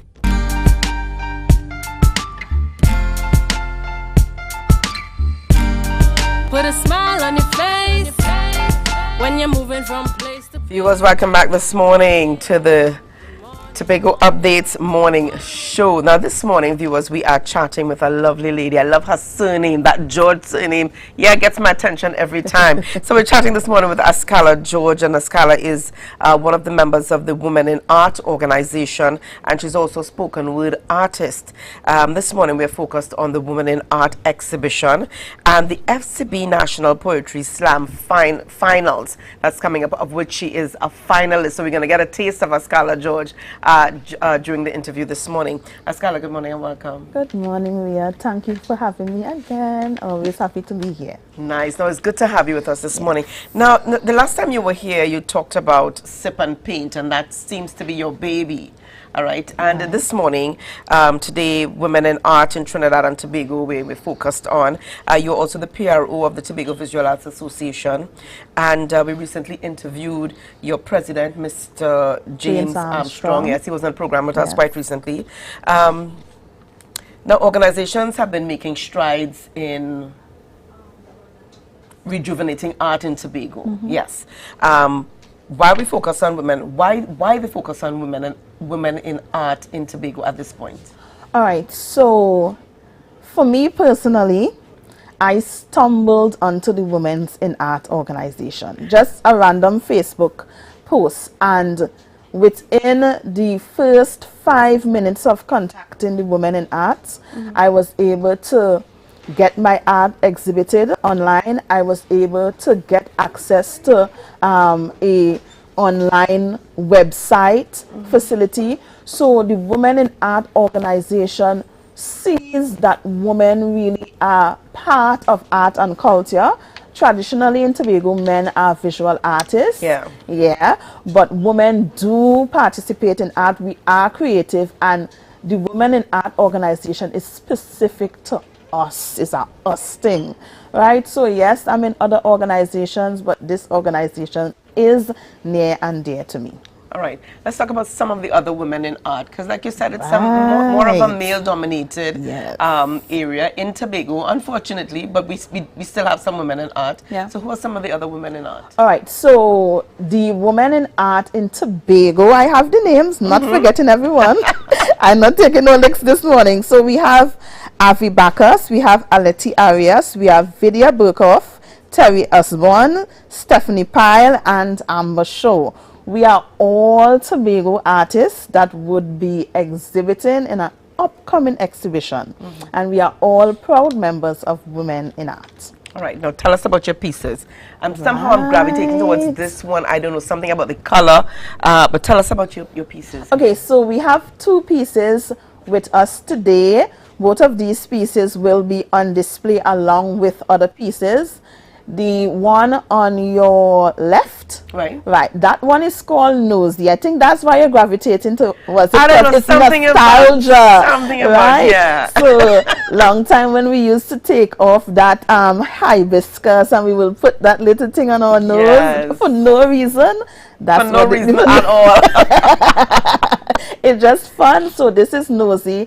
It's just a happy piece. When you look at it, you feel joy. I don't know, something about the nose here resembles my nose, and cute. I can somehow identify it. It's a very traditional African nose. Definitely, So that one is called Nosy. And then on the right of me, I always like to pay respect and highlight our culture. So here we have the Dwen, and as you can see, the legs turn backwards. Calves to the front, yes. So this is the Dwen, and you're seeing the innocence of the child in the pose. So again, it's tradition. And it's also a piece that reminds us that as parents and as citizens, we really need to take care of our children to make sure that they don't go astray. And also, these 2 pieces are really near and dear to me as well. Askala, let me ask you, what inspires you? Because these 2 pieces are very different. What inspires you? Honestly, Ria, it's intuition. And I would be lying down in the middle of the night and whap, intuition comes, and in that instant, get off your bed, whether it's 2 or 1 or 3, and go. You can't explain intuition. It's just a knowing. It's just a vibe. It's just a feeling. It's like everyday Tobago or maybe a memory. When it happens, it clicks. And as a creative, you jump in it and you run fast. I tell you, it's quite interesting. Yeah. Now, Askala, we also see that you are one of the finalists in the First Citizens National Poetry Slam 2022. All right, the Grand Slam. Yes. That's happening on the 9th of October, which is this weekend. Yes, Sunday. Right? Sunday in Aparima Bowl. That's right. Gates open at 6. Show starts at 7 p.m. Tickets $200. Yeah, thank you for putting that in. Now, I want to ask you, do you have what it takes to dethrone the defending champion, Darren Sandy? Do you have? A resounding, absolutely yes. All right, so you are. I'm excited. You are arts in all forms. Yes, I am. I'm looking at the time, but I'll tell you something. We cannot end this interview without getting a little taste of what patrons can expect this coming weekend. Okay, no problem. All right, so this is a little snippet of the piece I did for the semis, and it's what we were talking about in the last segment, domestic violence, and it's a real thing. It's not going away, and we need to educate, we need to ventilate, and we need to let it be known that we're not going to stand for this, right? And we also need to respect the mentality of the persons who stay and understand what they are thinking as we navigate them out, right? Out of the situation. Out of the situation. Okay. All right, so let's go. Your sugar, your spice, your everything nice. Little girls must be seen and not heard. Them are the words stuck in my head from the day me born till me dead. It's simple. I was conceived, birthed and placed on the bosom of a single married. It's complicated, black mother. She knocked with gumption as she stood at the junction of death's door. A child is coming, a child that will silence the undertaker of babies past. Make her boyfriend a father at last, prove to common law that she was no cat in bag, but somebody daughter wishing somebody son could stop running rings around her emotions. I stayed for honor, as did my mother. I stayed. Right, so yeah, that's just the first stanza, but we always have reasons. There's things don't just happen to. You know, there's a reason why we stay, and then there are other reasons to reinforce the stay. Right, so we have to understand, and then we have to empathize. I mean, it's a real piece. I wish I could have heard more, but it's sad it's sad. The words are sad in that this is the reality for a lot of persons out there. Definitely. But all the best to you. Thank you. Tobago can come on out and support, and if you're living in Trinidad, Naparima Bowl. That's right. What time? 6 p.m. opening time, 7 p.m. start time, and by 8 o'clock, I'll be the winner. I love her confidence.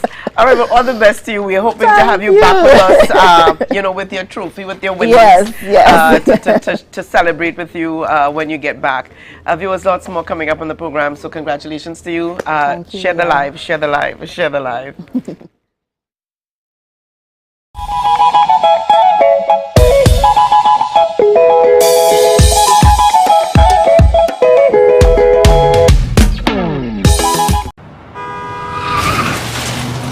Everybody only worrying. Never ever worry. Don't mind how things looking hard. I tell them never ever worry. If your nice car get damaged bad, I tell them never ever worry. What I'm saying is true. So just consider Tatil is always right here for you. I tell them never ever worry. Don't mind if life make you sad. I tell them never ever worry. If your house get flooded out real bad, I tell them never ever worry. What I'm saying is true. So just consider Tatil is always right here for you.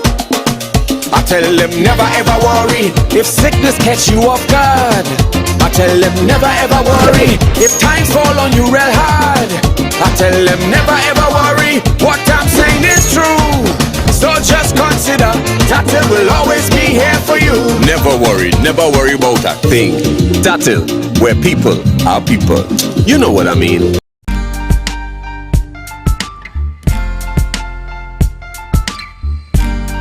Put a smile on your face when you're moving from place to place. Good morning, good morning. morning, morning. Good morning, viewers, and welcome back to the Tobago Updates morning show, coming to you here live from the Port Mall in Scarborough. Real beautiful segment indeed, and I can't help but pausing to recognize that we bleed blue.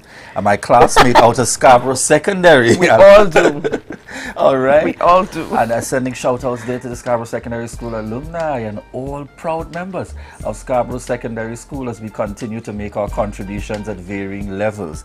You know, when you see the artwork, for as long as I could remember, always a very creative mind. Really? Always a very creative mind, having a different perspective in terms of looking at things and so on. And we have seen where sometimes those things we get both for in school works out for us in the long run. I used to duck class to paint and stuff. Yeah. Those things we get into trouble for. Are your parents hearing you this morning? Yeah. Should we be seeing this? Well, I think it's like the same way where I would have always gotten into trouble for talking too much. Right. But it's now working for me. As well. Every report said Ria does her work but talks too much. So you see, God has purpose on your life. So you got into trouble for scribbling during class. All the time, distracted. All right.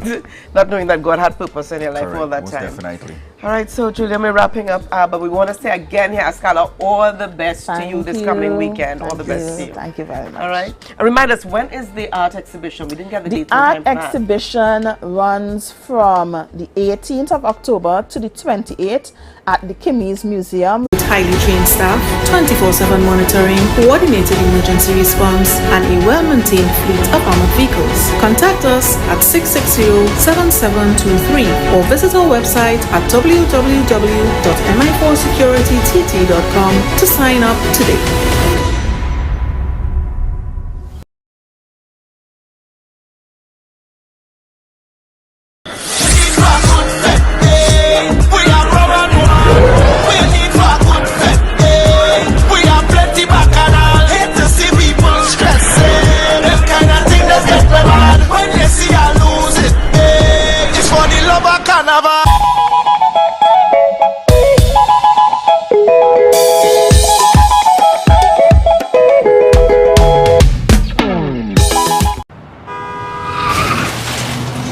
Everybody only worrying.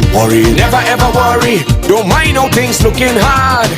I tell them never ever worry. If your nice car get damaged bad, I tell them never ever worry. What I'm saying is true. So just consider Tatil is always right here for you. I tell them never ever worry. Don't mind if life make you sad. I tell them never ever worry. If your house get flooded out real bad, I tell them never ever worry. What I'm saying is true. So just consider Tatil is always right here for you. I tell them never ever worry. If sickness catch you off guard, I tell them never ever worry. If times fall on you real hard, I tell them never ever worry. What I'm saying is true. So just consider Tatil will always be here for you. Never worry about a thing. Tatil, where people are people. You know what I mean. Mamai Lakai Home Services. We specialize in cleaning of carpets and rugs, mattresses, living room and dining room sets, vehicle detailing, cleaning and sanitizing of homes and commercial spaces. We also do landscaping and tree cutting, pressure and power washing, floor care, fumigating and air purifying. You can also call us for professional painting services, babysitting and adult sitting. Call us now 333-4430 at Mamai Lakai Home Services. We take cleaning to another level.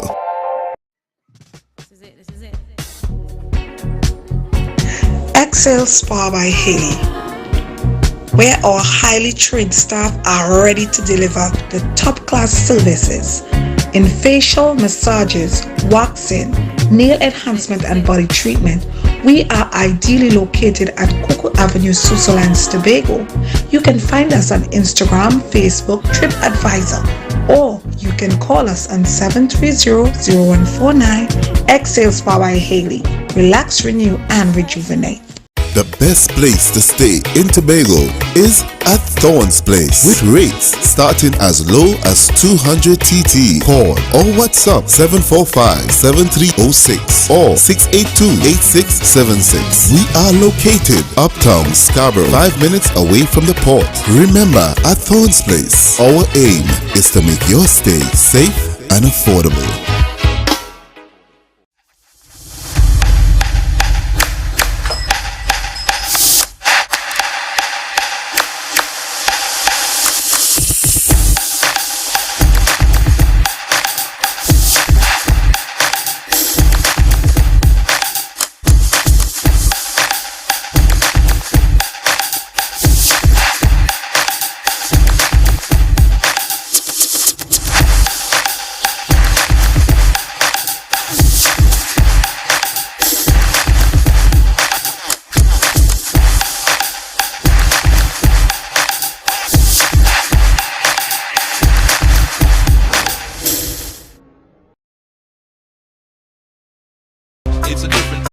You can now get whatever you need whenever you need it anywhere in Tobago with Tobago. Your meals, medication, groceries and shopping all delivered directly to you. No more hassle, no more stress. Get the Tobago app today on Google Play or Apple App Store. That's TAPPOGO and let us deliver to you. Check our website at www.tapogo.app or call the experts at 494-TOGO and 484-4746. Tobago. Relax. We will get it to you. Tobago's at your service.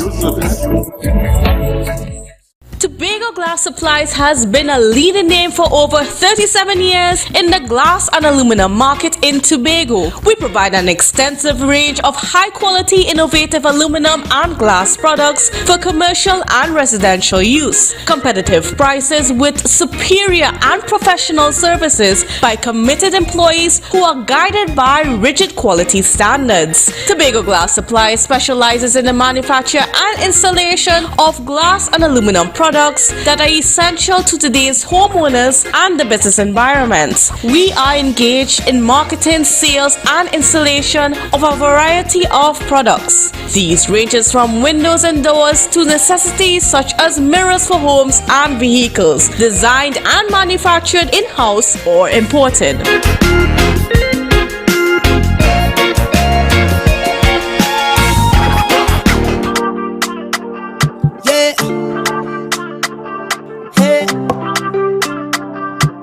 Tobago updates.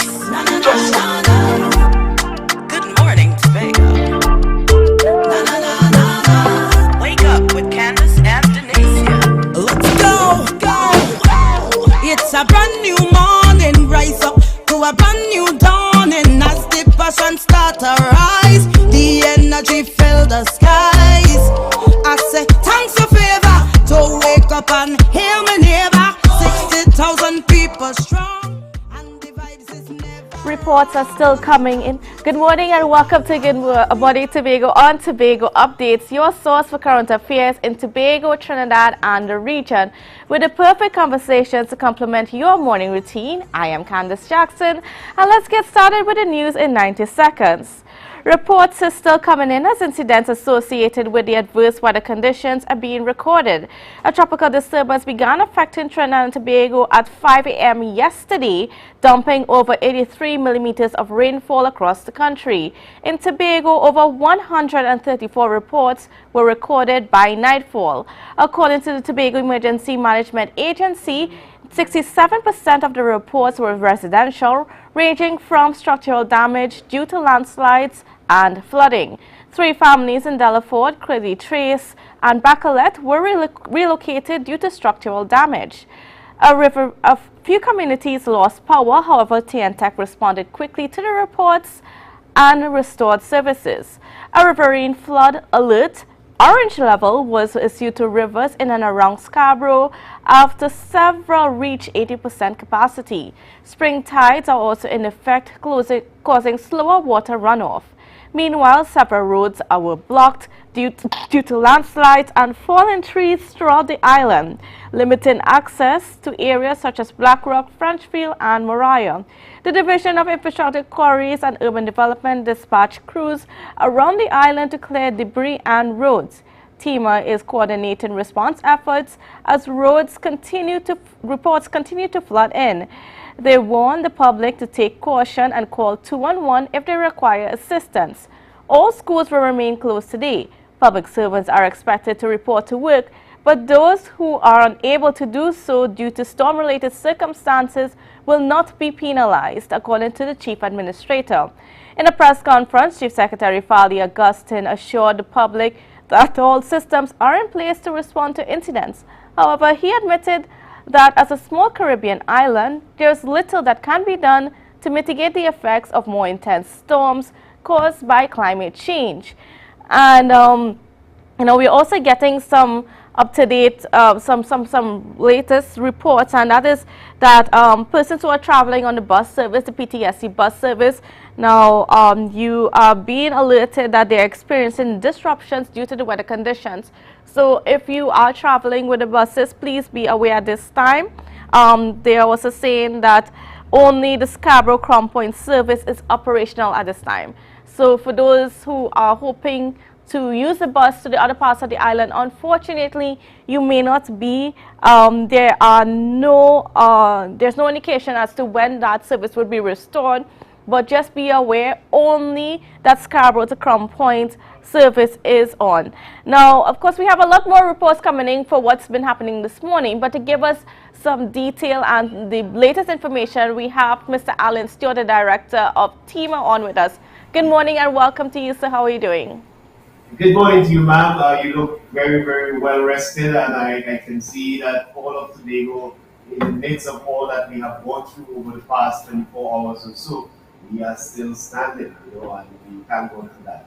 So, yes, we have been impacted, and your news read us well, where there is 144 reports and counting, and therefore we also have an expectation that based on the high winds that we would have had last night, winds that went up to over 26 miles an hour, in excess of that, we know that these winds would have, has the possibility of causing damages to residential properties. And also we are looking out for those reports to even climb by an additional 25% or so. Saying so, where we are this morning, so we are conducting the necessary damage assessment in some cases, and we have done well so far, thanks to the divisions across the Assembly, the IQD, props to them in terms of their strategy of decentralizing their equipment and making sure. So this morning we are up, and the major thoroughfare are all clear. I am of the opinion that very soon this morning that PTSC will be communicated to and given the all clear where the roads are concerned, and the removal of additional residue of debris. That is a feature that we have to treat with. We understand that there would have been some oil-based substances that would have found itself onto the north side road. Yes. These matters are being dealt with by the first responders this morning early, and we are hoping that to make the roadway as safe as possible for users going forward. Mr. Stewart, can you give us an idea of what roads are experiencing problems or disruptions at this point in time? As indicated, all of the major thoroughfares are clear. There are no blockage at this time. It is our understanding that on minor roads, we have to turn our attention to minor roads and also private properties. We learned that there is a private property affected in some quarters where we've been turning our attention to those matters this morning, but the roadway in general is clear. However, the point I'm making is that there are residue of debris that remains on the roadway. The roads are wet and it's slippery. So we'll be talking to the IQD, Trinidad and Tobago Fire Service to work in that area to ensure that the surfaces are smooth. So we have been saying for the morning, if you're late for work, you are late. Don't hustle because the roadway are slippery. We have seen one accident already just on the verge coming down between the connector road into Scarborough between the two traffic lights. That descent a car skid off the road because there is oil-based deposit on the roadway. The same thing is happening in the Maidstone area on the north side road. That area we reported that there are oil-based substances deposited on the roadway. The Trinidad and Tobago Fire Service is dealing with that. The opinion that by now that could have been dealt with and the road is safe again for use. But we are asking road users to exercise vigilance, to be very cautious when traversing through and through, utilizing these arteries to get to where you ought to be, exercise a degree of caution. Now, we also saw that the Meteorological Office issued an orange level alert warning for the riverines. What is the state of our rivers here in Tobago? Are you guys monitoring that as well? Yes, indeed. We would have seen substantive decline in terms of those levels. So one of the features that we brought into the picture and what you would have experienced yesterday. So we, in our planning for this event, the inspections of the riverines and rivers were conducted, the major canals were cleared pre the event itself. What we have happened, and we can have a repeat of that today, possible, is that with the high tide. So we are expecting a high tide somewhere around 1300 hours, which is about 1 o'clock in the afternoon.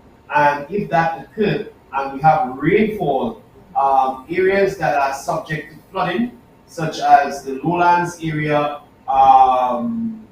that river that comes out from Canby, coming through areas such as CPO Trace, down in that area, we know definitely that is subject to flood waters. Also in the Black Rock area, across by the hotel area, those are areas, and in the southwest of Tobago. The nice thing about it is that the coral help us a lot, so the water subsides very quickly. So the feature of flash flooding is quite possible. It can be compounded if there's a high tide happening and the rainfall is around midday or just after lunch. So we can have that happen. So that is something that we have to pay attention to. Go ahead. You go ahead, man. All right. I was going to ask you, what else can we expect in terms of the weather? What is the latest updates that the public can expect? How much more rainfall are we going to be having throughout the rest of the day? Of course, of the press conference yesterday, the Trinidad and Tobago Meteorological Service will promise additional 25 inches of rainfall. That was quite possible. Much of that fell overnight, and therefore we are still a lingering tail of Invest 91L that can have that shower that can affect us between now and midday. There is that strong possibility that it can happen. My caution is that if it happens closer to the lunchtime where there is a high tide, then we may have a possibility of a repeat of a standing water or flash flooding event.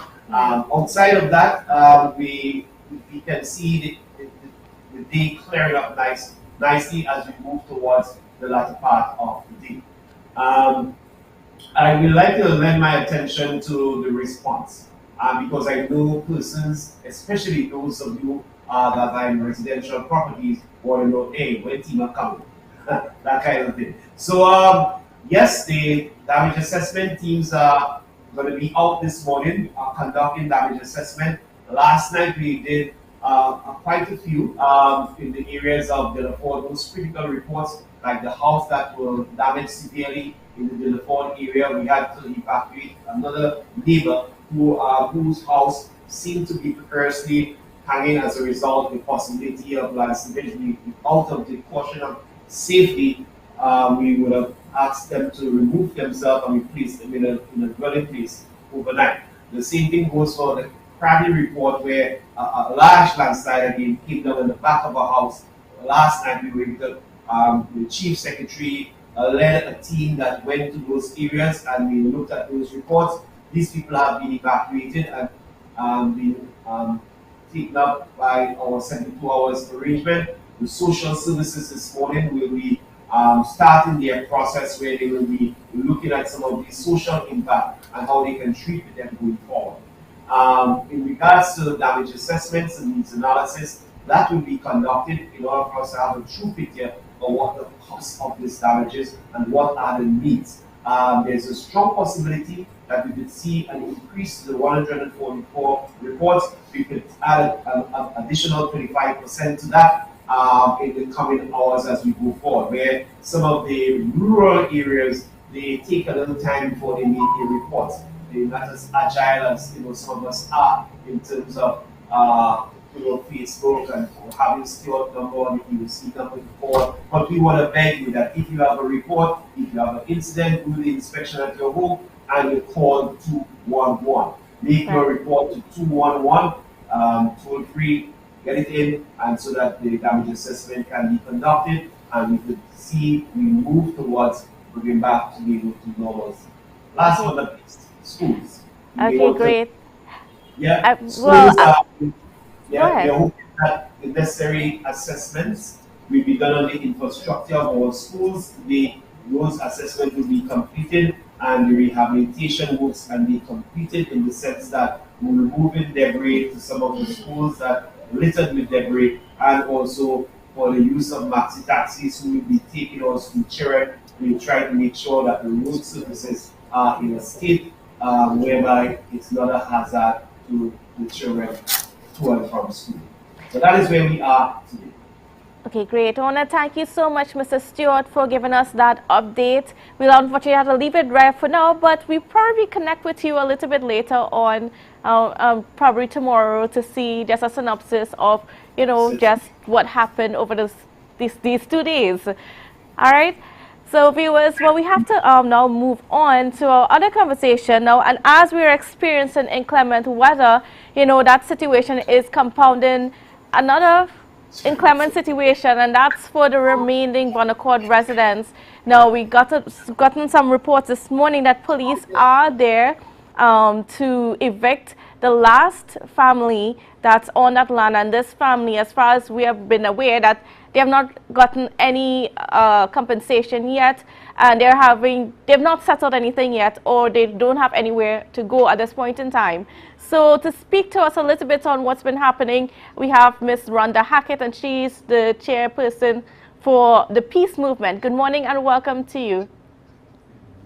Good morning, Ms. Jackson, and good morning to your listening audience.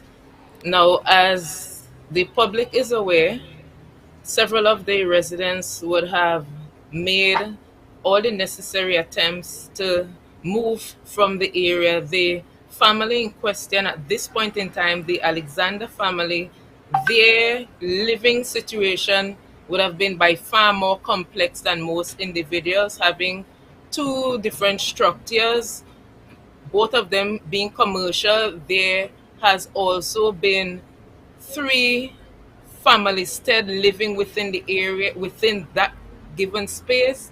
They have 9 fully furnished apartment complex, and efforts have been made to have their property evacuated in terms of the necessary transportation, storage, and rental. Given the complexity of their family, it has been very challenging. They have been unable to have their respective property relocated and stored in another location. And in terms of the size of the family, having 7 persons within that space, they have not been able to be provided with the necessary rental and a suitable place for relocation. And then to further compound this, they have not been compensated, not even $1. And when inquiry was made into how you go about accessing this money, one person was told that they need to pay a sum of over $100,000 to access the money that should rightfully be theirs. Now, this is not a regular run of the day or petty cash that you can just pick up and go and take to pay. So it has been very frustrating and challenging, and the government has been quite strategic to choose a day like this to put on the road a family that has a 2 3-year-old child and children who is going to school, and